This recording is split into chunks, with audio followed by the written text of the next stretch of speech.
비서 위에 도장이 찍혔습니다. 결혼 8년 만이었어요. 그때였습니다.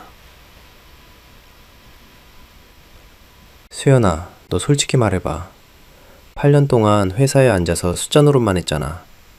애도 못 낳고 남편도 못 붙잡고. 경리가 대체 뭘 그렇게 대단한 척이야? 시어머니가 테이블 너머에서 제 쪽을 보며 말씀하셨어요. 남편은 봉투 하나를 제 앞으로 밀었습니다. 이 정도면 당신 격리 월급보다는 낫지 않냐? 조용히 받고 나가. 눈물이 났어요. 손끝이 떨렸고 목이 메었습니다. 조정실에 있던 모든 사람의 시선이 저를 향했고 저는 그 자리에서 그냥 작아지는 것 같았거든요. 8년이라는 시간이 그 한마디 앞에서 너무나 가볍게 무너지는 것 같아서 저는 봉투를 열지 않고 테이블 위로 조용히 밀어냈습니다. 그들은 상상도 못하고 있었죠. 제가 어떤 복수를 준비하고 있었는지를요. 저는 그 자리에서 바로 준비한 것들을 실행에 옮기기 시작했습니다. 여러분의 구독, 좋아요는 더 많은 사연을 만드는 힘이 됩니다. 안녕하세요. 저는 김수현입니다. 올해로 36이 되었고 지금은 서울 도심대형 회계법인의 파트너로 일하고 있어요. 제 이름이 붙은 사무실 문패가 생긴 건 얼마 되지 않았습니다. 그 문패를 처음 달던 날 저는 한참을 그 앞에 서서 아무 말도 못했어요. 세 글자가 그렇게 무겁게 느껴진 건 처음이었거든요. 오늘은 지금으로부터 3년 전 이야기를 드리려고 합니다. 2022년 봄, 제가 서울가정법원 조정실에 앉아있던 그날부터요. 사실 그 이전부터 시작해야 맞겠죠. 제가 남편 류태준을 처음 만난 건 25살, 공인회계사 시험에 막 붙었을 때였어요. 그는 물류 스타트업을 막 시작하려던 참이었고 저는 그 사람의 꿈이 진짜라고 믿었습니다. 그래서 결혼하고 나서 독립사무소를 차리는 대신 그 회사에 들어갔어요. 이름은 없었습니다. 직함도 없었고 월급도 처음엔 없었죠. 그냥 사업 파트너이자 아내로서 회사의 기초를 쌓기 시작했습니다. ERP 시스템은 제가 직접 설계했어요. 거래처 20여 곳과의 정산 구조, 세금 계산서 발행 체계, 부가세 신고 흠도 전부 제가 만들었습니다. 은행 기업 여신 한도를 초기 3억에서 9억으로 늘린 것도 제가 작성한 재무보고서 덕분이었어요. 류태준은 영업을 했고 저는 그 영업이 숫자로 시현될 수 있도록 모든 뒤를 바쳤습니다. 그런데 그 8년 동안 시어머니 류정희 여사는 저를 단 한 번도 회계사로 부른 적이 없었어요. 항상 격리였습니다. 명절마다, 가족 모임마다, 지인들 앞에서도요. 처음엔 그냥 흘렸어요. 나이 드신 분이라서 그렇겠거니. 하지만 반복되면 흘리는 것도 한계가 생깁니다. 2022년 봄이 찾아오기 직전까지도 저는 그 호칭을 참고 있었습니다. 설을 지내고 얼마 안 된 어느 날 저녁이었어요. 시어머니가 집으로 오셨는데 소파에 앉자마자 저를 보며 말씀하셨습니다. 수연아, 이번 달 회사 매출이 얼마라고 했지? 태준이가 그러던데 요즘 좀 잘 된다며. 네, 어머님. 이번 분기 매출이 작년 동기 대비 22% 올랐습니다. 거래처 2군데를 새로 받았거든요. 그래? 역시 태준이 영업 수완이 좋아. 우리 태준이 저 혼자 다 하는 거야. 대단하네. 저는 아무 말도 하지 않았습니다. 22% 중 영업이 기여한 부분과 제가 설계한 정산 구조가 기여한 부분이 어떻게 나뉘는지 설명하고 싶었지만 그 자리에서는 그냥 고개를 끄덕였어요. 그때부터였을 거예요. 제 안에서 무언가가 조금씩 조여오기 시작한 건. 감사함보다 피로가 먼저 느껴지는 날이 늘었고 아침에 회사 ERP를 열면서도 이게 내 것인지 아닌지 모를 감각이 들기 시작했습니다. 분명 내 손으로 만든 시스템인데 내 이름은 어디에도 없었거든요. 법인 등기에도, 거래처 계약서에도, 은행 약정서 앞장에도 모든 서류의 대표이사 안에는 류태준이라는 이름만 있었습니다. 그즈음 법인카드 내역서에서 처음 보는 가맹점 이름이 반복적으로 찍히기 시작했어요. 청담동 명품 편집숍, 강남구 피부의원, 그리고 산부인과. 저는 그 내역을 3번 확인했습니다. 제가 간 곳이 아니었으니까요. 류태준은 그즈음부터 저녁마다 늦게 들어왔고 전화를 받으러 베란다로 나가는 일이 잦아졌습니다. 저는 모르는 척했어요. 정확히는 알면서 모르는 척했던 거겠죠. 거래처 미수금 정리를 맞춰야 했고 부가세 신고도 남아 있었고 회사를 이 자리까지 끌어올린 게 내 손이라는 자존심이 저를 붙잡고 있었습니다. 그리고 3월이 왔어요. 류태준이 제 앞에 앉더니 서류 한 장을 꺼내 놓았습니다. 수연아, 얘기 좀 하자. 제 눈이 서류 위에 머물렀습니다. 이혼 합의서였어요. 이게 뭐야? 알잖아. 우리 이미 끝난 거. 그냥 빨리 정리하자. 어머니도 알고 계셔. 조용히 끝내는 게 서로 좋아. 소연 씨 임신한 거야? 류태준은 대답을 안 했습니다. 그 침묵이 대답이었죠. 저는 합의서 첫 장을 천천히 넘겼어요. 재산 분할 항목에 회사 지분 관련 내용은 아무것도 없었습니다. 8년간 제가 쌓아온 것들이 숫자 하나 없이 그냥 비어 있었어요. 지분 협의 없이는 서명 못해. 수연아, 지분은 내가 창업한 거잖아. 당신은 도와준 거고, 도와준 거. 저는 그 단어를 한 번 더 입에서 굴렸습니다. 도와준 거. 8년이 그 단어 하나로 정리되는 느낌이 어떤 건지 그때 처음 알았어요. 그날 밤 저는 잠을 자지 않았습니다. 새벽 2시에 홀로 책상에 앉아 제가 지난 8년간 회사에 기여한 내역을 문서로 정리하기 시작했어요. ERP 구축 비용 내역, 세무대리 계약서, 은행 여신 한도 증대 보고서, 거래처별 계약 체결 이력. 제 이름이 없는 서류들이었지만 그 서류들이 만들어지는 과정에 제 손이 닿지 않은 것은 하나도 없었습니다. 그리고 제 명의의 세무대리 계약서와 ERP 시스템, 최고관리자, 계정 정보를 따로 정리해 두었어요. 이 두 가지가 제 것이라는 사실, 류태준은 그 순간까지도 제대로 인식하지 못하고 있었을 겁니다. 일주일 뒤 법무법인을 통해 지분협의 요청서를 발송했습니다. 류태준 측에서 돌아온 답변은 짧았어요. 지분을 인정할 수 없으며 격리직 수행에 대한 퇴직금, 성격의 위로금을 제공할 의사가 있다. 격리. 또 그 단어였습니다. 저는 그 답변 서류를 파일에 끼워 넣었어요. 아무 감정 없이. 숫자는 이미 제 편이었고 저는 그걸 알고 있었거든요. 서울가정법원 조정기일은 3월 마지막 주에 잡혔습니다. 그날 아침 저는 법원 앞 편의점에서 캔커피를 한 잔 샀어요. 손바닥 안에 들어오는 차가움이 이상하게 마음을 가라앉혀 주었습니다. 법원 계단을 오르면서 생각했어요. 오늘 끝나는 게 맞다고. 여기까지가 내 몫이었다고. 조정실은 좁고 밝았습니다. 창문 너머 벚꽃이 피어 있었고 그 풍경이 너무 멀게 느껴졌어요. 류태준은 어머니 류정희 여사와 나란히 앉아 있었고 저는 법무법인 담당 변호사 옆에 자리를 잡았습니다. 합의 조정은 길지 않았어요. 지분 문제는 류태준 측이 완강하게 거부하며 1호금으로 대체하는 방식을 고집했습니다. 도장을 찍는 순간 류정희 여사가 입을 열었습니다. 수연아, 너 진짜 이게 최선이라고 생각해. 이 나이에 이혼녀 되면 재혼도 못해. 그냥 좀 더 참지. 저는 합의서에서 눈을 들어 시어머니를 바라보았습니다. 어머님, 저는 재혼 걱정보다 오늘 정리가 깔끔하게 됐으면 해요.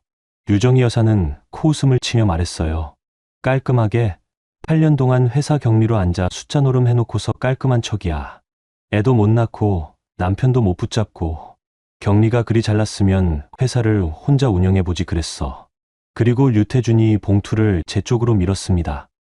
이 정도면 격리 월급보다 낫지 않냐? 조용히 받고 나가. 저는 봉투를 열지 않았습니다. 손끝으로 테이블 위를 한번 짚고 봉투를 류태준 쪽으로 도로 밀었어요. 됐어요. 조정실을 나오면서 눈물이 흘렀어요. 막으려 했는데 막아지지 않았습니다. 복도를 걸으면서 한쪽 손으로 눈가를 눌렀어요. 창피했습니다. 누군가에게 보이는 눈물은 지고 싶지 않았거든요. 그런데 그게 참아지지 않았어요. 8년이라는 시간의 무게가 아니라 그 시간 동안 내가 얼마나 참아왔는지를 그제야 실감해서 그랬던 것 같습니다. 법원 1층 로비에 있는 긴 나무 의자에 앉았어요. 가방에서 노트북을 꺼냈습니다. 손이 좀 떨렸지만 손가락은 정확하게 움직였어요. 저는 눈물을 흘리며 타이핑을 했습니다. 이상한 풍경이었겠죠. 법원 로비에서 눈물을 흘리며 노트북을 치는 33살 여자라니. 화면에는 세무대리 권한관리 시스템이 열려 있었습니다. 류태준, 회사의 세무대리인 명의가 제 이름으로 등록되어 있었어요.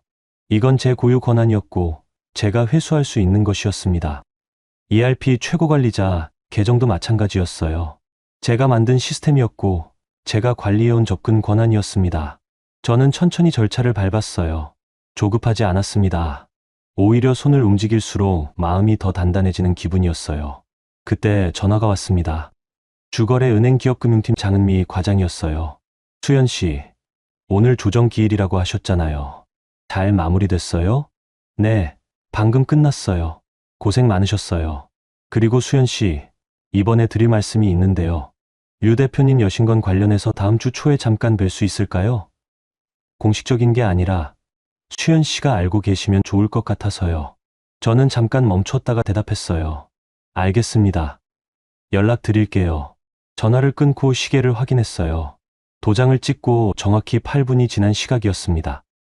저는 노트북을 닫았어요. 가방을 어깨에 걸고 자리에서 일어났습니다. 복도 끝 유리문 너머로 봄 햇살이 들어오고 있었어요. 밖에서는 유태준과 유정희 여사가 택시를 잡고 있는 게 보였습니다. 유태준은 전화기를 꺼내 어딘가에 전화를 걸고 있었어요. 아마 소연 씨였겠죠. 한 손에 핸드폰을 쥐고 다른 손으로 택시 문을 여는 그 모습이 아주 멀게 보였습니다. 나중에 안 일이지만 그 시각 마포 사옥에서는 격리 직원이 당월 세금 계산서 발행 승인선을 열려다 화면이 멈춰 있는 걸 처음 발견했다고 해요. 승인 권한자가 사라진 자리는 그냥 비어 있었고 아무도 그 빈자리가 얼마나 큰 구멍인지 바로 알아채지 못했습니다. 저는 법원 계단을 내려오며 딱 한 가지 생각을 했어요. 이제 숫자가 말하기 시작한다. 그날 오후 마포 사옥에서는 아무도 상황을 정확히 파악하지 못하고 있었습니다. 격리 직원 박미진 씨는 거래처 정산 마감을 앞두고 세금 계산서 발행 시스템에 접속했어요. 화면이 평소와 달랐습니다. 승인 요청을 올려도 아무 응답이 없었거든요. 재발행 버튼을 눌러도 마찬가지였습니다. 시스템 오류 메시지도 없었고 그냥 승인 권한자가 비어있는 채로 멈춰 있었어요. 박미진 씨는 처음엔 서버 문제라고 생각했을 겁니다. 그래서 IT 담당자에게 연락했고 IT 담당자는 서버에는 이상이 없다고 답했어요. 그러자 이번엔 유태준 대표에게 전화를 걸었습니다. 오후 2시, 3시, 4시, 3번 다 받지 않았어요. 유태준은 그 시각 한소연 씨와 강원도 고급 리조트로 향하는 차 안에 있었습니다. 핸드폰은 진동으로 맞춰 놓았고 진동이 울릴 때마다 화면을 한번 보고는 다시 내려놓았어요. 격리가 별거 아닌 일로 호들갑을 떤다고 생각했겠죠. 이 정도 문제는 하루면 알아서 해결된다고요. 거래처 20여 곳에서는 마감 시각이 되어도 계산서가 오지 않자 하나둘씩 연락이 오기 시작했습니다. 박미진 씨가 그날 오후에만 받은 전화가 14통이었어요. 그녀는 답할 수가 없었습니다. ERP에 접근할 수 없었고 아무 설명도 들은 게 없었거든요. 마감 계산서를 받지 못한 거래처들은 당월 물류대금 지급을 일제히 보류했습니다. 물류업이라는 게 회전이 빠른 업종이에요. 한 달 미수금이 쌓이기 시작하면 그 다음 달 운영 자금이 흔들립니다. 박미진 씨는 마지막으로 유정희 여사에게 연락했습니다. 여사는 그냥 기다려. 태준이가 알아서 해. 하고 전화를 끊었어요. 아무것도 모르고 있었던 거죠. 리조트 체크인을 마친 유태준이 저녁 식사를 마치고 나서야 핸드폰을 들었습니다. 놓친 전화가 32통이었어요. 박미진 씨, 거래처 담당자들, 그리고 어머니. 유태준은 박미진 씨에게 먼저 전화를 걸었습니다. 미진 씨, 왜 이렇게 전화를 많이 해? 무슨 일이야? 대표님, 오늘 세금 계산서 발행이 전혀 안 됐어요. 승인 권한이 없어졌고요. 거래처들 연락이 계속 오고 있는데 어떻게 하면 될까요? 뭐가 없어? ERP 들어가면 되잖아. ERP 들어가도 승인 권한자가 아무도 없어요. 김수현 대표님 명의 세무대리 권한이 오늘 회수됐다고 하던데요. 전산으로 확인은 됐는데 제가 어떻게 할 수 있는 게 없어서요. 유태준은 잠시 말이 없었습니다. 알겠어. 내가 알아볼게. 그런데 알아볼 방법이 없었어요. 유태준은 ERP에 어떻게 접속하는지는 알고 있었지만 세무대리 권한이 어떤 시스템에 연결되어 있는지, 그걸 회수하면 무슨 일이 생기는지는 몰랐습니다. 8년간 수연이 알아서 해왔으니까요. 그는 그 8년 동안 단 한 번도 그 구조를 들여다보지 않았습니다. 옆에 있던 한소연 씨가 유태준의 표정을 보더니 말했습니다. 오빠, 그 여자 겁주려는 거잖아. 하루 이틀이면 풀릴 거야. 자기 권한 회수했다가 나중에 어떻게 되는지 알면 금방 다시 연락해 올 거야. 무시해. 그 말이 맞는 것 같기도 했습니다. 유태준은 핸드폰을 다시 내려놓았어요. 그리고 와인을 한 잔 더 시켰습니다. 하지만 다음 날 아침 문제는 작아지지 않고 오히려 더 커져 있었습니다. 리조트 조식 자리에서 한소연 씨가 법인카드를 꺼내 결제하려 했는데 승인이 거절됐어요. 처음엔 한도 초과인가 싶었습니다. 다른 법인카드로 바꿔봤는데 그것도 거절이었어요. 두 사람 사이에 어색한 침묵이 흘렀습니다. 한소연 씨는 개인카드로 결제하면서 아무렇지 않은 척했지만 그녀의 표정에 처음으로 불안이 스쳤습니다.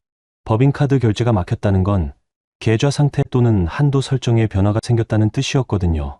한소연 씨는 그 카드로 지난 몇 달 동안 청담동 명품 매장과 피부과 그리고 산부인과를 다녀왔습니다. 가짜 임신 증빙을 만들기 위한 영수증도 그 카드로 처리했었죠. 류태주는 서울로 돌아오는 차 안에서 주거래 은행에 전화를 걸었습니다. 여보세요. 저 류태준인데요. 계좌 쪽에 문제가 생긴 게 있나요? 네. 류 대표님, 저 장은미입니다. 계좌 자체에는 아직 이상이 없고요. 다만 오늘 세무대리 권한이 변경됐다는 기록이 있고 이에 따라 다음 달 약정 조건 충족 여부 검토가 들어갈 예정입니다. 약정 조건이요? 네. 저희 여신 약정에 월별 정산보고서 제출 조항이 있거든요. 해당 보고서 작성 주체셨던 김수현 대표님 명의 세무대리 계약이 오늘부로 종료됐는데 다음 달까지 보고서가 들어오지 않으면 약정 조건 재검토 대상이 됩니다. 사전에 말씀드리는 거예요. 재검토요? 그게 어떻게 되는 건데요? 기한이익 상실 검토 단계로 넘어갈 수 있습니다. 지금 당장은 아니고 다음 보고 기한까지 조치가 없으면요. 류태주는 전화를 끊고 한참 동안 앞만 바라보았습니다. 고속도로 한가운데였어요. 한소연 씨는 조수석에서 창밖을 보고 있었고 두 사람 사이에는 아무 말도 없었습니다. 기한이익 상실. 그 단어가 무슨 뜻인지 류태주는 정확히는 몰랐을 겁니다. 하지만 분위기는 느꼈겠죠. 나쁜 일이 생길 수 있다는 것. 그 나쁜 일이 하루 이틀 안에 끝날 것 같지 않다는 것. 그리고 그 모든 일의 중심에 수연의 이름이 있다는 것을요. 서울에 도착해서 류태주는 제 번호를 눌렀습니다. 한 번도 아니고 5번이었어요. 저는 그 전화를 받지 않았습니다. 받을 이유가 없었거든요. 제가 회수한 것들은 전부 제 명의로 되어 있던 합법적인 권한이었고 저는 아무 잘못을 한 게 없었습니다. 그날 밤 저는 반지하 고시원에 짐을 풀었어요. 결혼하고 나서 처음으로 혼자 자는 방이었습니다. 싱글 침대 하나, 작은 책상 하나. 허름하고 좁았지만 그날 밤 저는 그 공간이 이상하게 편안했어요. 아무것도 없는 대신 아무도 없었거든요. 저를 격리로 부르는 사람도, 야근을 당연하게 여기는 사람도, 제 이름 대신 며느리라는 이름으로만 부르는 사람도 없었습니다. 한 가지 문자가 도착해 있었어요. 장은미 과장이었습니다. 수연 씨, 류 대표님 연락 왔었는데 제가 사전 통보드린 대로 말씀드렸어요. 다음 주 초에 수연 씨 시간 괜찮으시면 잠깐 뵙고 싶어요. 정식건 아니고요. 저는 문자 화면을 오래 바라보았습니다. 장은미 과장은 3년 동안 저와 함께 여신 보고서를 검토해온 사람이었어요. 제가 그 보고서를 쓰지 않으면 회사가 어떻게 되는지를 가장 잘 아는 외부 사람이기도 했고요. 숫자는 거짓말하지 않는다고 저는 항상 생각해왔어요. 그 믿음이 이제 막 제 편이 되어 움직이기 시작하고 있었습니다. 이튿날 아침 마포 사옥에 도착한 유태주는 직원 사무실로 들어서자마자 박미진 씨를 찾았습니다. 미진 씨, 어제 계산서 발행 얼마나 밀렸어? 전부 다 밀렸어요, 대표님. 이번 달 발행 예정이었던 게 23건인데 전부 처리가 안 된 상태입니다. 거래처에서 내일까지 기다려주겠다는 데는 3곳이고 나머지는 계약 검토 들어간다고 했어요. 그게 얼마야? 미수금 기준으로 이번 달 예정금만 약 2억 4천 정도 됩니다. 류태준의 얼굴이 굳었습니다. 수연 씨 대신 세무 처리해 줄 수 있는 사람 당장 찾아봐. 문제는 그게 하루 이틀 만에 해결되는 일이 아니라는 거였어요. 세무대리인을 새로 선임하려면 국세청 신고와 계약 절차가 필요했습니다. 빠르게 해도 23주는 걸렸어요. 게다가 새로 온 세무사가 회사의 ERP 구조와 거래처별 정산 방식을 파악하는 데도 시간이 걸렸죠. 8년치 세무 구조를 하루 만에 이해하는 사람은 세상에 없습니다. 류태주는 처음으로 그 사실을 실감했을 거예요.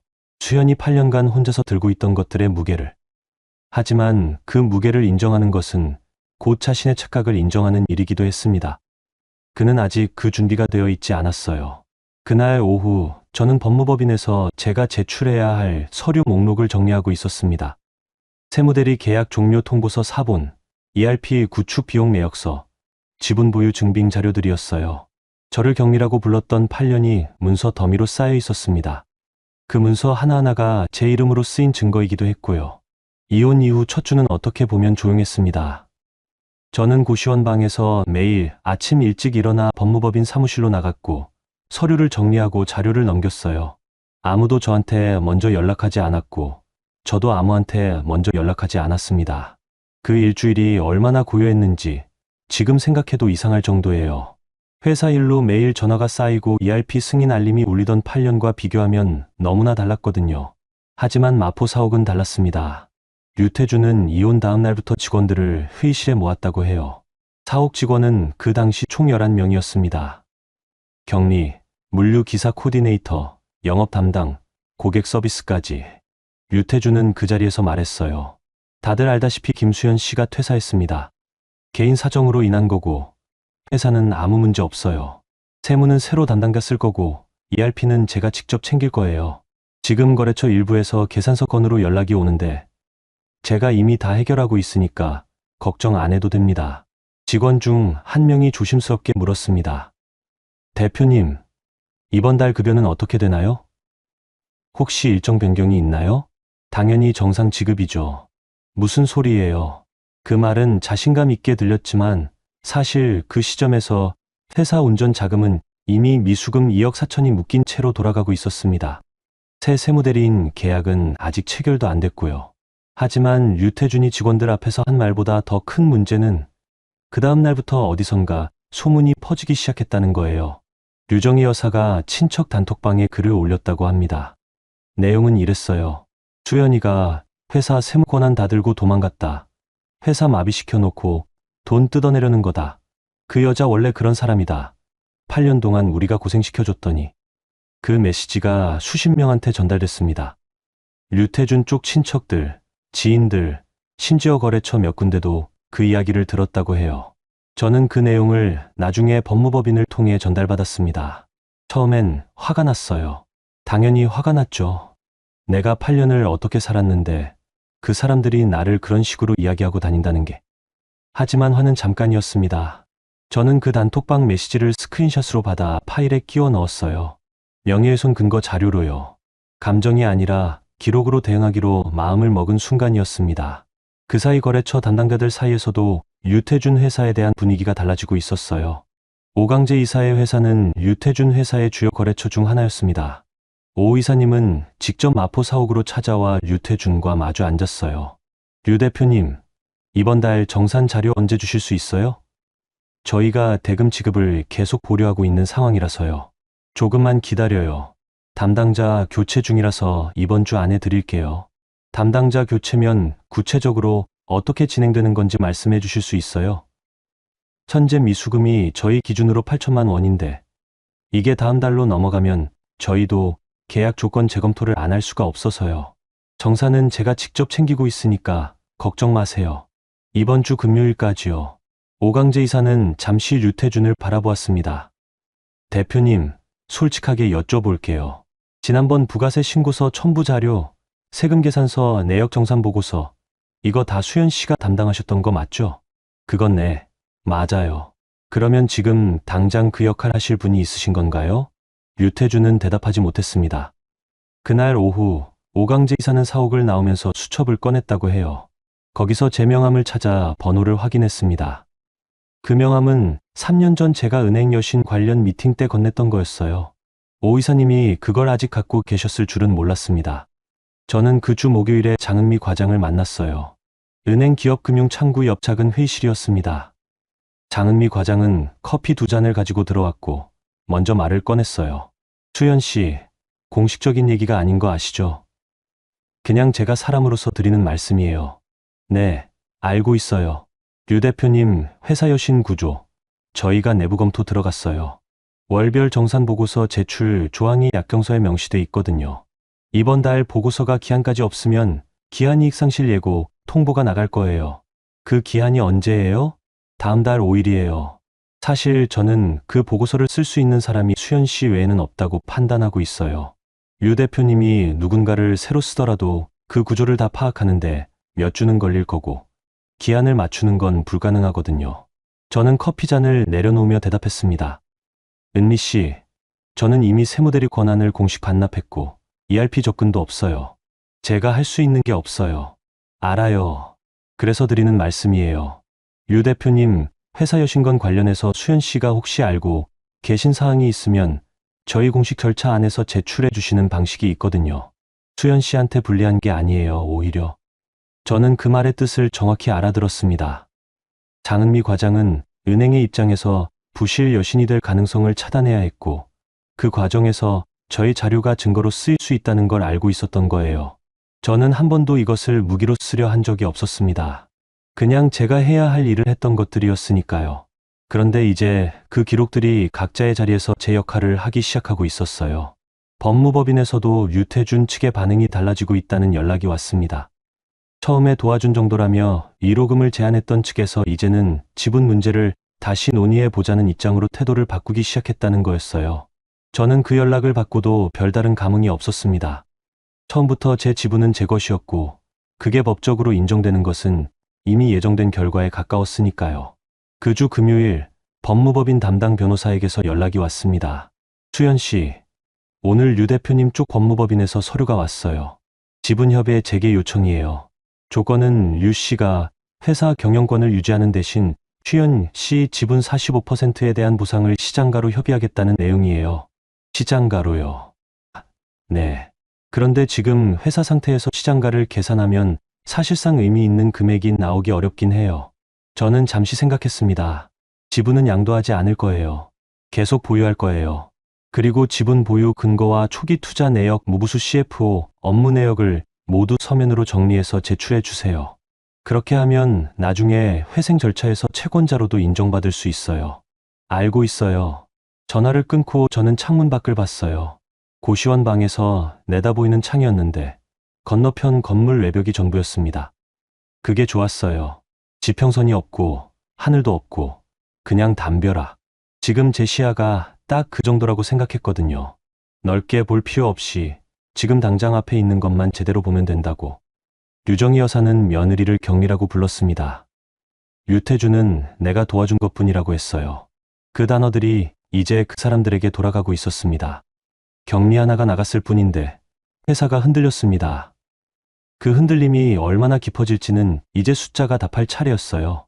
이혼 후 한 달이 지났을 때 마포 사옥의 분위기는 처음 이혼 날과는 완전히 달라져 있었습니다. 세무대리인을 새로 선임했지만 그 사람은 회사의 전체 구조를 파악하는 데만 3주가 걸렸어요. ERP는 제가 설계한 방식대로 작동하고 있었는데 그 구조가 워낙 특수했거든요. 외부 세무사가 들어와서 보면 어디에 어떤 데이터가 연결되어 있는지 바로 알 수가 없었습니다. 저는 8년을 그 안에서 살았으니까 알고 있었던 거였고 그 지식은 저와 함께 나간 것이었죠.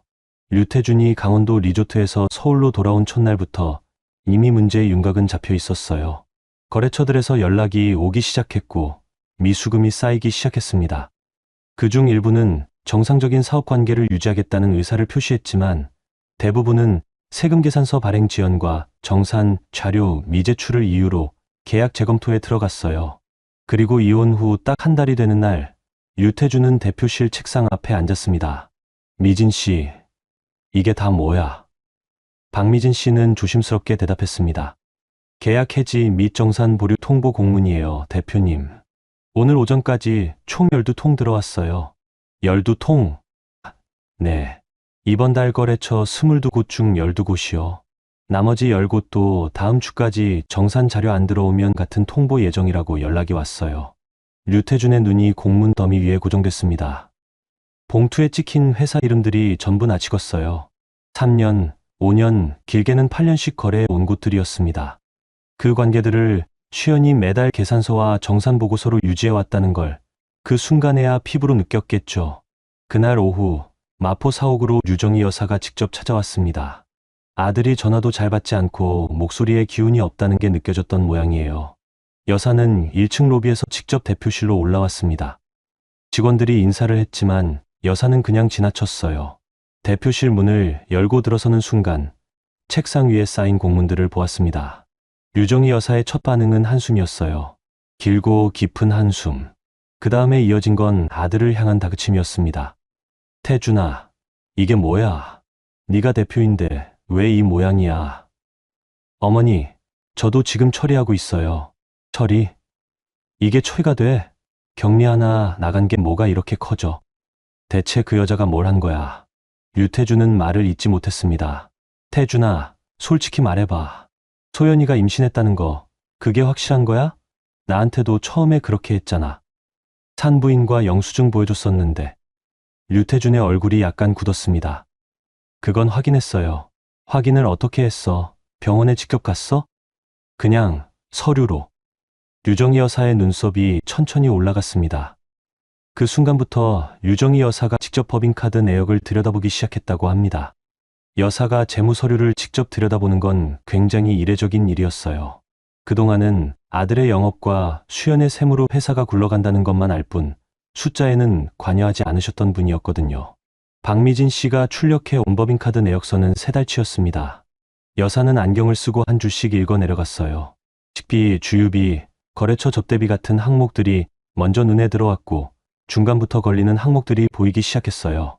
청담동 명품 편집숍, 강남구 피부의원, 그리고 류정희 여사의 손이 멈췄습니다. 내역서 중간에 산부인과 이름이 보였어요. 2번이었습니다.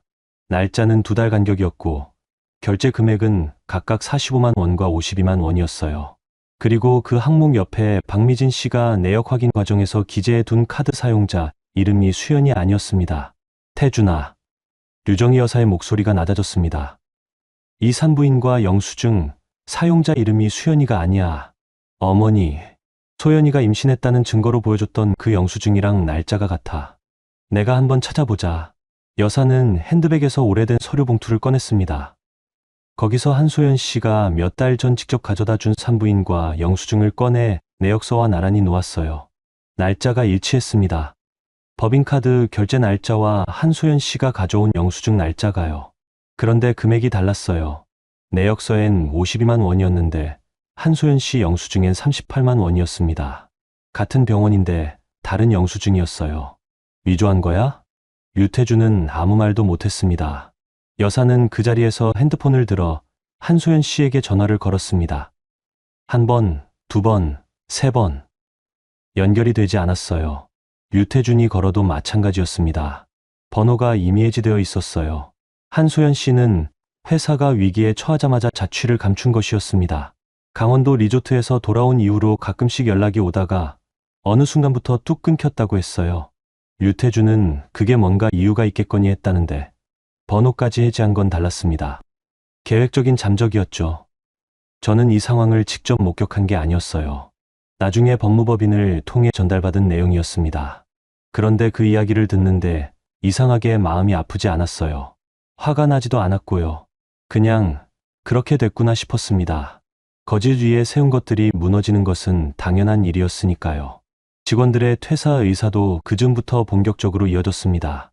2달치 급여 지연 소문이 이미 사옥 내부에 퍼졌고 박미진 씨가 먼저 퇴직서를 냈어요. 그 뒤로 물류 코디네이터 2명이 연달아 나갔습니다. 회사는 빠르게 껍데기만 남아가고 있었어요. 류정희 여사는 그날 오후 사옥을 나서면서 극도로 지쳐 있었다고 합니다. 아들도 며느리도 상간녀도 그 자리에서 전부 자신의 판단착오로 돌아온 순간이었으니까요. 여사가 가장 자신 있게 해온 것이 사람 보는 일이었는데 그 판단이 전부 틀려 있었습니다. 그날 밤 저는 법무법인으로부터 한 통의 메시지를 받았어요. 류태준 측에서 지분 협의와 관련해 다시 연락을 요청해 왔다는 내용이었습니다. 저는 그 메시지를 읽고 잠시 생각했어요. 서두르지 않아도 됐습니다. 회사의 상황이 나빠질수록 제 지분의 가치를 인정받는 법적 근거는 오히려 두꺼워지고 있었거든요. 회생 절차가 시작되면 저는 주주이자 채권자로서 정당한 권리를 행사할 수 있었습니다. 류태준이 아무리 수연의 이름을 지우려 해도 그 지분은 서류 위에 이미 새겨져 있었어요. 저는 답장을 보내지 않았습니다. 그날 밤 류정희 여사는 두통을 호소하며 이른 시각에 잠자리에 드셨다고 해요. 손이 약간 떨렸다는 얘기도 전해 들었습니다. 그 손떨림이 어디서 오는 건지 여사 본인이 가장 잘 알고 계셨겠죠. 이혼 후 2달째 저는 반지하 고시원 방을 나와 조금 더 넓은 오피스텔로 이사했습니다.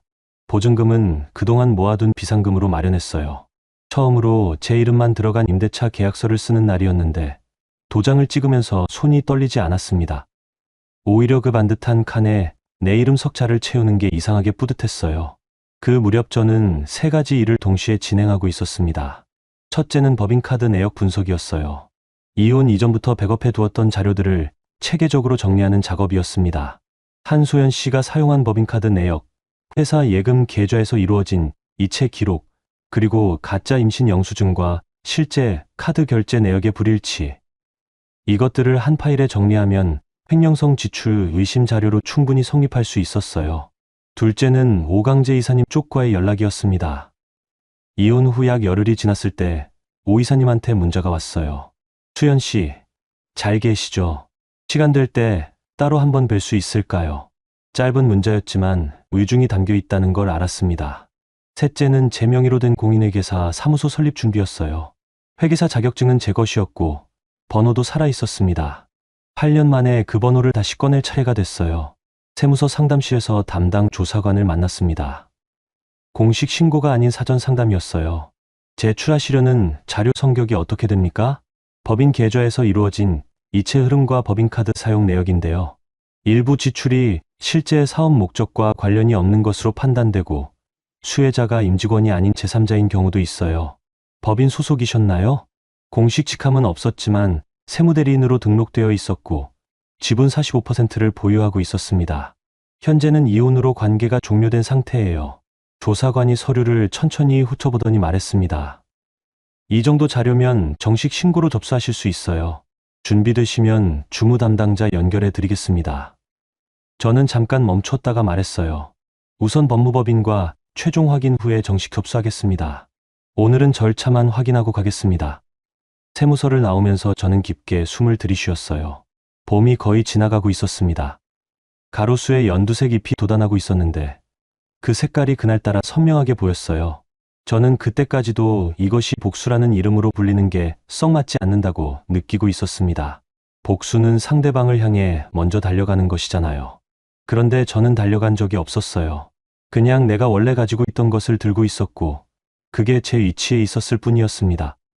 기록은 제 것이었고 권한도 제 것이었고 자격증도 제 것이었어요. 류태준이 스스로를 무너뜨리는 선택을 해왔다면 저는 그냥 그 옆에 서 있었을 뿐입니다. 그즘 장은미 과장한테서 연락이 왔어요. 은행 내부 검토가 마무리됐다는 내용이었습니다. 수연 씨, 이번 주 금요일에 공식 통보 나갑니다. 기한이익상실 예고예요. 알겠어요. 유 대표님한테도 오늘 사전 연락드렸는데 본인이 직접 수연 씨한테 연락할 것 같아요. 아마 도움 요청하실 거예요. 제가 뭘 할 수 있는 게 있을까요? 공식적으로는 없죠. 그런데 감정적으로는 유 대표님이 오셔서 뭔가를 부탁하실 것 같아서요. 수연 씨가 미리 하시는 게 나을 것 같아서 말씀드리는 거예요. 알겠습니다. 은미 씨, 고마워요. 전화를 끊고 나서 오래 기다리지 않아도 됐습니다. 1시간도 채 안 돼서 류태준한테 전화가 왔어요. 발신음이 울릴 때 저는 화면을 한번 보았습니다. 그 이름을 오랜만에 보니 어떤 감정이었냐고요? 솔직히 아무것도 없었어요. 그냥 화면에 뜬 글자였습니다. 전화를 받았습니다. 수연아. 류태준의 목소리에 힘이 없었어요. 한 번만 도와주면 안 될까? 은행 보고서 한 번만. 당신 있으면 내가 제출하면 되잖아. 어차피 회사가 유지돼야 당신 지분도 가치가 있는 거 아니야. 저는 창문을 바라보다가 대답했습니다. 저는 이제 그 회사 세무대리인이 아니에요. 수연아, 제발. 나도 내가 잘못했다는 거 알아. 근데 지금 직원들 급여가 걱정이고 어머니도 많이 힘드시고 직원 급여랑 어머님은 대표이사인 태준 씨 몫이에요. 저는 이미 그 자리에서 나왔고요. 도와주면 안 돼. 안 돼요. 저는 전화를 끊었어요. 짧은 대화였습니다. 길게 할 필요가 없었거든요. 그날 저녁 오강재 이사님을 만났습니다. 종로에 있는 조용한 한식당이었어요. 오 이사님은 먼저 와서 자리를 잡고 계셨고 저를 보자마자 자리에서 일어나셨습니다. 수연 씨, 고생 많으셨죠. 저 사실 오래전부터 드릴 말씀이 있었는데 이런 상황에서 드리는 게 맞는지 좀 고민됐어요. 오 이사님은 회사에서 검토 중인 내부 통제 컨설팅 프로젝트 이야기를 꺼냈습니다. 자회사 5군데의 정산 구조를 점검하고 세무 리스크를 재정비하는 작업인데 외부 전문가를 쓰기로 했다는 거였어요. 규모가 작지 않았습니다. 저는 그 이야기를 들으며 조용히 앉아 있었어요. 수연 씨, 솔직히 여쭤볼게요. 지금 독립 준비 중이세요? 네, 준비하고 있어요. 그러면 이 프로젝트 수연 씨 이름으로 수주해 보실 생각 있으세요? 우리 쪽에서 수연 씨 능력은 이미 충분히 확인했고 공인회계사 자격도 있으시고 저는 잠시 생각했습니다. 제 이름으로 계약서를 쓴다는 게 어떤 의미인지 생각했어요. 류태준이라는 이름 아래 8년을 일했고 이혼 서류에도 경리라고 불렸던 제가 이제 제 이름으로 계약서 첫 줄에 도장을 찍는다는 것. 하겠습니다. 오 이사님이 잠시 기다렸다가 조용히 고개를 끄덕였어요. 회의실 유리창에 야경이 반사되어 들어왔습니다. 제 얼굴도 흐릿하게 비쳤어요. 그 얼굴이 낯설었습니다. 같은 얼굴인데 다르게 보였어요. 뭔가가 단단해진 것 같았습니다. 저는 그날 밤 오피스텔로 돌아와 계약서 양식을 열었어요. 컨설팅 계약서였습니다. 을 안에 제 이름, 공인회계사 번호, 사업자 등록, 예정 주소를 채웠어요. 그 세 줄이 완성되는데 5분도 안 걸렸지만 8년이 걸린 세 줄이었습니다. 숫자는 거짓말하지 않는다고 항상 믿어왔어요. 그 숫자들이 이제 제 편에서 제 이름을 쓰고 있었습니다. 이혼 후 넉 달이 지났을 때 마포 사옥의 불은 반쯤 꺼져 있었습니다. 직원들이 하나둘씩 나가기 시작한 건 이혼 후 2달 차였어요. 처음엔 격리 담당 박미진 씨가 퇴직서를 냈고 그 다음엔 물류 코디네이터 2명이 연달아 나갔습니다. 급여 지연이 2달째 이어지고 있었거든요. 류태준은 거래처 미수금이 들어오면 한꺼번에 해결된다고 했지만 미수금은 계속 묶여 있었어요. 남은 직원은 3명이었습니다. 류태준 포함해서요. 회사라고 부르기엔 민망한 규모였지만 그는 아직 대표이사라는 이름을 내려놓지 못하고 있었어요. 은행에서 최종 기한이익 상실 예고 통보가 나간 것은 이혼 후 3달 차였습니다. 장은미 과장이 사전에 알려준 대로였어요. 통보 이후 류태준은 거래처 협의, 법무법인 대응, 은행 이해 신청을 동시에 추진하려 했는데 셋 다 혼자 감당할 수 없는 규모였습니다. 저 없이 8년치 서류를 소화할 사람이 없었거든요. 넉 달째 되던 날 마포 사옥으로 다시 찾아온 사람은 류정희 여사였습니다. 여사는 대표실에 들어서자마자 아들의 얼굴을 보았어요. 류태준은 눈이 충혈되어 있었고 책상 위에는 서류들이 뒤엉켜 있었습니다. 태준아, 은행 통보서 받은 거 나한테는 왜 숨겼어? 어머니 걱정시키고 싶지 않아서요. 내가 걱정보다 더 화가 나는 건 네가 이걸 혼자 어떻게 해보려고 했다는 거야. 수연이한테 전화해. 내가 걱정보다 더 화가 나는 건 네가 이걸 혼자 어떻게 해보려고 했다는 거야. 어머니, 수연이는 이미 거절했어요. 다시 부탁해. 지분이고 뭐고 다 인정해줘. 수연이가 원하는 조건 다 들어줘. 류태준은 고개를 내저었습니다. 지분을 인정하면 어머니 체면이 밥 먹여줘. 지금 상황이 어떤지 알아? 그 대화가 끝나고 여사가 직접 제 전화번호를 눌렀다고 해요. 저는 받지 않았습니다. 그리고 여사는 한소연 씨 이야기를 다시 꺼냈어요.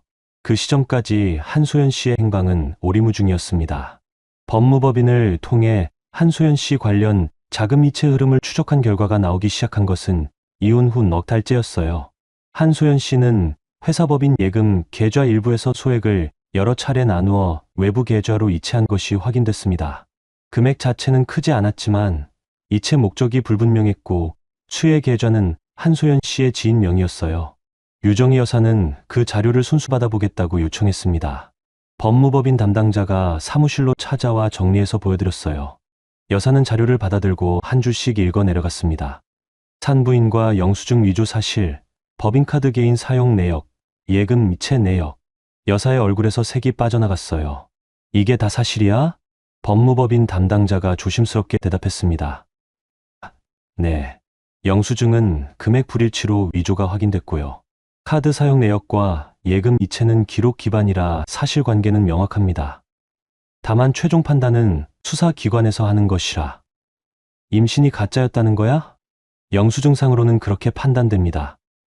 여사는 아무 말도 하지 않았습니다. 그 침묵이 얼마나 됐는지 모르겠지만 법무법인 담당자가 나중에 저한테 전해준 말로는 여사가 그 자리에서 오랫동안 아무 말 없이 앉아 계셨다고 해요. 그리고 일어서다가 갑자기 벽을 짚더니 그 자리에서 쓰러지셨습니다. 응급실로 이송됐을 때 여사는 의식이 있었지만 한쪽 손에 감각이 없다고 했어요. 검사 결과 뇌경색이었습니다. 다행히 발견이 빠른 편이라 더 큰 손상은 막을 수 있었지만 왼쪽 편마비가 남았어요. 재활이 필요한 상태였고 요양시설을 알아봐야 했습니다. 류태준은 병원 복도에 서 있었어요. 의사가 나오는 것을 기다리면서 처음으로 자신이 아무것도 가진 게 없다는 걸 느꼈을 겁니다. 요양시설 비용을 마련할 돈이 없었어요. 회사 계좌는 이미 은행 압박을 받고 있었고 남은 직원들 급여도 처리가 안 된 상태였습니다. 회사는 그달 안으로 최종 결정을 내려야 했습니다. 은행 측의 여신 회수 절차가 공식적으로 게시됐거든요.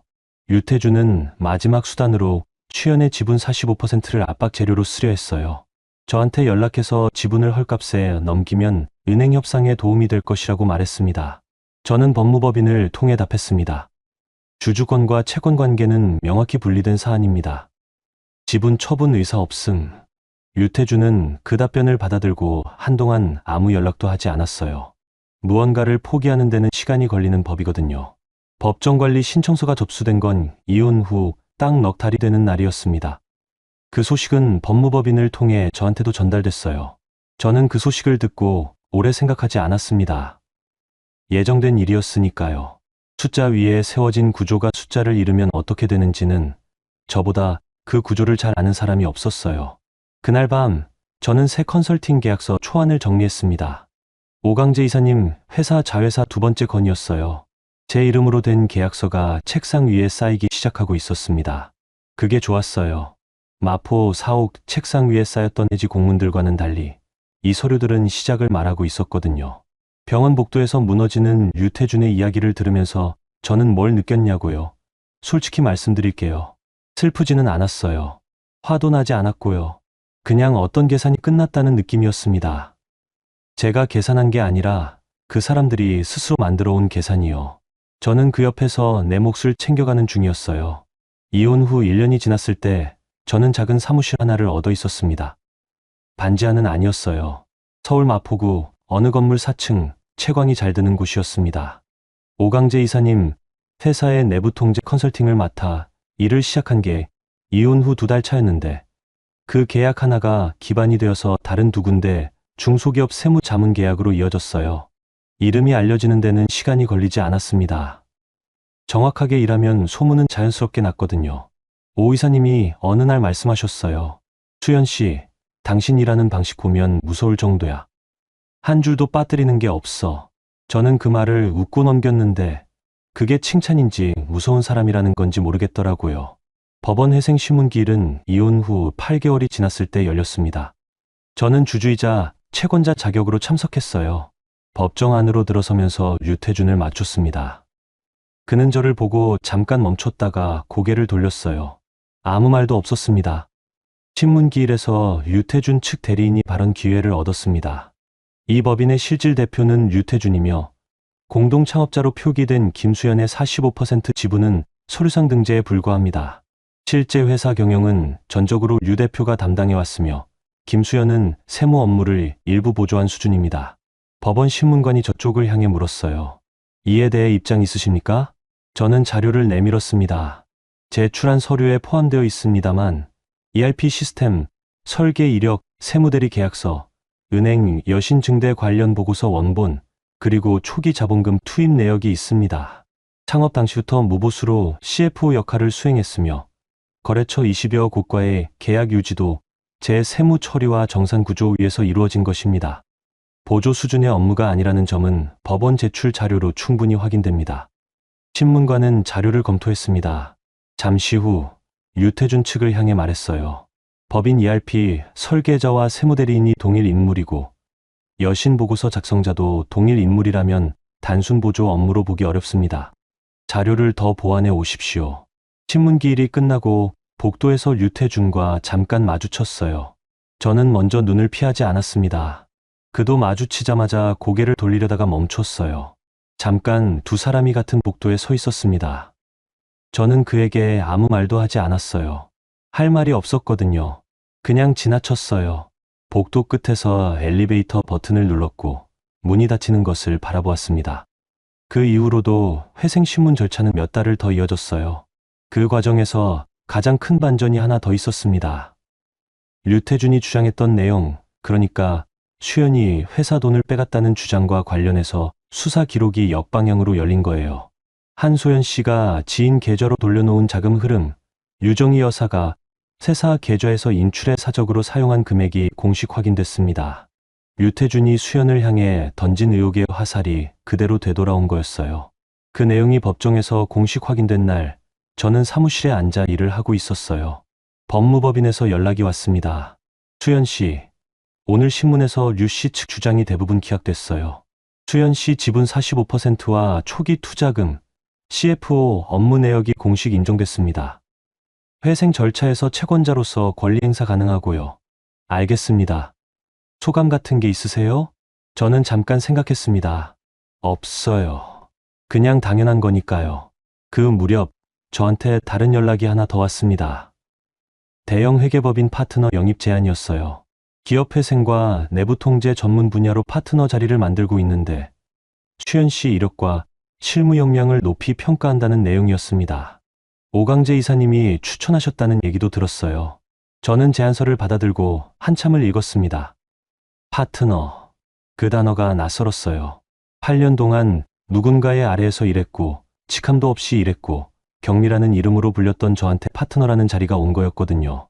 면접 자리에서 제가 처음으로 받은 질문은 이랬어요. 수연 씨, 회생 전문 파트너로서 본인의 강점이 뭐라고 생각하세요? 현장을 알고 있어요. 숫자가 어떻게 만들어지는지, 어떤 구조가 위에서 보면 멀쩡하지만 안에서는 이미 기울어져 있는지요. 그걸 직접 살아봤습니다. 8년간 공식 직함 없이 일하셨다는 이력이 있는데요. 직함이 없어도 그 회사의 실질 CFO였어요. 그 8년이 지금 제 실무 역량의 전부입니다. 면접관이 고개를 끄덕였습니다. 면접을 마치고 건물에서 나오는 길에 저는 잠깐 발걸음을 멈췄습니다. 골목 어귀에 낡은 트럭이 서 있었어요. 짐 칸에 박스가 쌓여 있었고 운전석에서 한 남자가 내려 박스를 하나씩 들어 올리고 있었습니다. 그 뒷모습이 낯익었어요. 류태준이었습니다. 배송기사로 일을 시작했다는 얘기를 들은 적이 있었는데 직접 보는 건 처음이었어요. 저는 멈추지 않았습니다. 걸음을 늦추지도 않았어요. 그냥 그 옆을 지나쳤어요. 그 뒷모습이 무겁다고 느끼지 않았고 가볍다고도 느끼지 않았습니다. 그냥 지나간 것이었어요. 우리 둘 다 각자 계산이 끝난 자리에 있었을 뿐이었거든요. 뒤에서 검은 세단이 한 대 지나쳤습니다. 빠르게 지나가는 그 차가 골목을 빠져나가는 걸 보면서 저는 다시 앞을 보았어요. 갈 길이 있었습니다. 2025년 1월, 저는 서울 도심 대형 회계법인의 파트너 취임식 무대에 서 있었습니다. 이혼하던 날로부터 2년 10개월이 지난 시각이었어요. 3살이 더 들었고 공인회계사 경력에는 8년이 아닌 11년이 되었습니다. 취임식장은 회계법인 20층 대회의실이었는데 거래처 인사들, 법인 내부 구성원들, 그리고 언론 몇 곳이 자리를 잡고 있었어요. 박수 소리가 들렸고 단상 앞에 이름 석자가 새겨진 명패가 놓여 있었습니다. 김수연, 제 이름이었어요. 류태준의 회사 서류 어디에도 없던 이름이 이제 대형 회계법인 파트너 명패에 새겨져 있었습니다. 취임 소감을 말하는 순간 저는 이상하게 법원 로비가 떠올랐어요. 나무 의자에 앉아서 눈물을 흘리며 노트북을 치던 33살의 제가요. 그때의 저한테 이 풍경을 보여줄 수 있다면 어떨까 생각했습니다. 그냥 잘 되더라고, 걱정하지 않아도 된다고 취임 인사를 드릴 차례가 왔습니다. 마이크 앞에 서서 잠깐 청중을 바라보았어요. 짧게 말씀드리겠습니다. 저는 숫자를 오래 다루는 일을 해왔습니다. 그러면서 한 가지를 확신하게 됐어요. 숫자는 사람을 해치지 않는다. 다만 숨겨진 책임을 드러낼 뿐이다. 오늘 이 자리에 서게 된 것도 그 믿음 덕분이라고 생각합니다. 앞으로도 그 원칙 하나로 일하겠습니다. 감사합니다. 짧은 박수가 이어졌어요. 저는 단상에서 내려오면서 오강재 이사님과 눈이 마주쳤습니다. 수연 씨, 잘하셨어요. 이사님 덕분이에요. 아니요, 당신 덕분이에요. 나는 그냥 당신이 있던 자리를 알고 있었을 뿐이에요. 취임식이 끝나고 저는 환담을 나누다가 핸드폰을 확인했어요. 모르는 번호에서 전화가 와 있었습니다. 부재중 2통이었어요. 한참 뒤에 문자가 왔습니다. 저 류태준입니다. 한 번만 통화할 수 있을까요? 저는 그 문자를 읽고 잠깐 생각했습니다. 어떤 이야기일지는 이미 알고 있었어요. 유정희 여사의 요양비 이야기거나 마지막 도움을 청하는 이야기거나 그 두 가지 중 하나였을 겁니다. 저는 취임식이 끝난 저녁에 전화를 걸었어요. 수연아, 어머니가 요양원에 계신데 비용이 감당이 안 돼. 나 지금 배송일로 버티고 있는데 한계가 있어. 한 번만, 마지막으로. 저는 잠깐 창밖을 보았습니다. 태준 씨, 요양비용은 노인장기요양보험 공단 신청이 가능해요. 어머님 등급 심사받으시면 국가 지원이 연결돼요. 법원 회생 절차에서도 사회적 취약계층 지원 연계 프로그램이 있고요. 법무법인 통해서 정리하시면 돼요. 그런 절차 설명 말고 당신한테 부탁하는 거야. 저는 그 관계에서 나온 지 오래됐어요. 제가 드릴 수 있는 건 절차 안내까지예요. 그 이상은 제 몫이 아니에요. 수연아, 잘 마무리하세요. 저는 전화를 끊었습니다. 전화를 끊고 나서 아무 감정이 올라오지 않는 것을 확인했습니다. 슬프지도 않았고 통쾌하지도 않았어요. 그냥 끝난 대화였습니다. 그 후의 일들은 짧게 말씀드릴게요. 유태주는 지금 반지하 창고 사무실에서 개인 지입차 배송 일을 하고 있습니다. 유정희 여사는 요양원에 계세요. 한소연 씨는 뒤늦게 수사가 들어가 법인카드 부정 사용과 예금, 이체 관련 조사를 받았는데 유태준의 회사는 이미 회생 실패 후 청산 수순에 접어든 뒤였습니다. 청산되는 법인 앞에서 한소연 씨가 노린 것들도 전부 사라졌어요. 저는 그 소식들을 들으면서 드라마틱한 감정을 느끼지 않았습니다. 예상된 결말이었거든요.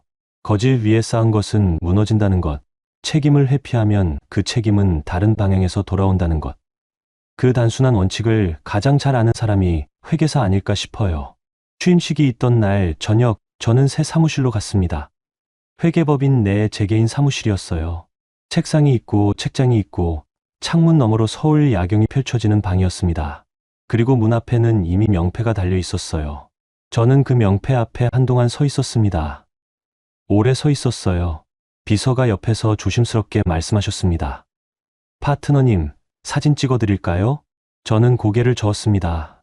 괜찮아요. 그냥 보는 것만으로도 충분해요. 그날 밤, 저는 오래 그 자리에 있었습니다. 새 명패를 바라보면서 8년 전의 저를 생각했어요. 25세 남편 회사에 들어가 이름도 없이 일하던 그 시절을요. 후회는 없었어요.